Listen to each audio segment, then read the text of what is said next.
Le bruit court, les rumeurs enflent, mais ici, on arrête le chronomètre. Salut et bienvenue sur l'Info en clair. Vous en avez assez des faux semblants? Globe sur la zone Europe numérique, l'actu en clair. Souveraineté, géopolitique et économie. Salut à tous. Bienvenue sur l'Info en clair. Avant de plonger dans le décryptage du jour, abonnez-vous, activez la cloche, likez et dites-nous en commentaire. L'Afrique est-elle enfin prête pour sa pleine souveraineté économique? On lit tout. Mali. Le défi de l'après. Le Mali veut reprendre la main sur ses richesses. Yacouba Kébé, ministère des Mines, est formel. La souveraineté passe par la formation. L'objectif, former un personnel d'élite pour répondre aux évolutions technologiques et fiscales. Diversification, sortir de la monoculture de l'or. Le Mali mise désormais sur le lithium, potentiel premier producteur africain, le fer et la bauxite. Priorité, sécurité des mineurs et redistribution réelle des bénéfices aux populations. Russe Globe sur le numérique, réparation coloniale. Moscou en soutien.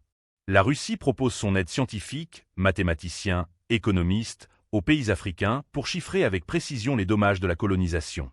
L'objectif, présenter des dossiers juridiques inattaquables devant les instances internationales. Kenya-Chine. Le tournant commercial. Historique. Nairobi a expédié son premier lot de marchandises vers la Chine en franchise de droit. Un pas de géant vers le statut de grande puissance économique pour le Kenya, soutenu par un accord de douane zéro avec Pékin. Focus Energy and Geopolitique. Nigeria. La NNPC prévoit d'injecter 100 000 barils supplémentaires par jour d'ici 2026 pour stabiliser le marché mondial face aux tensions USA-Iran. Slovénie. Premier rationnement de carburant en EE. Limite de 50 L, jour pour les particuliers. Le tourisme à la pompe des pays voisins fait exploser la demande. Tableau avec tendance descendante pétrole, le Brent repasse sous les $100.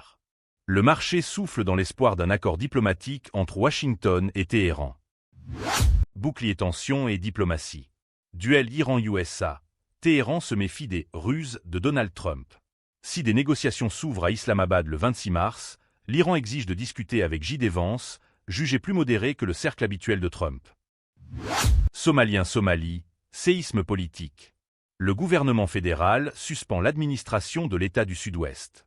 Un intérim est en place pour éviter le chaos. Algérie-Niger, alliance renforcée.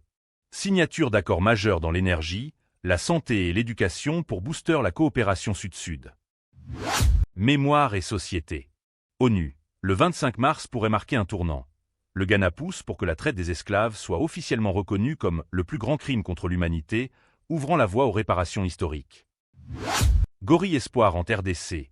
Naissance rarissime de jumeaux gorilles de montagne dans le parc des Virunga. Un miracle pour cette espèce menacée, moins de 1% de naissances gémellaires. Le débat du jour.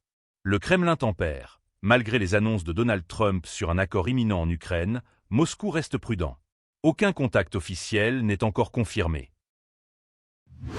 Restez connectés sur l'Info en clair pour ne rien manquer de l'actualité qui change le monde.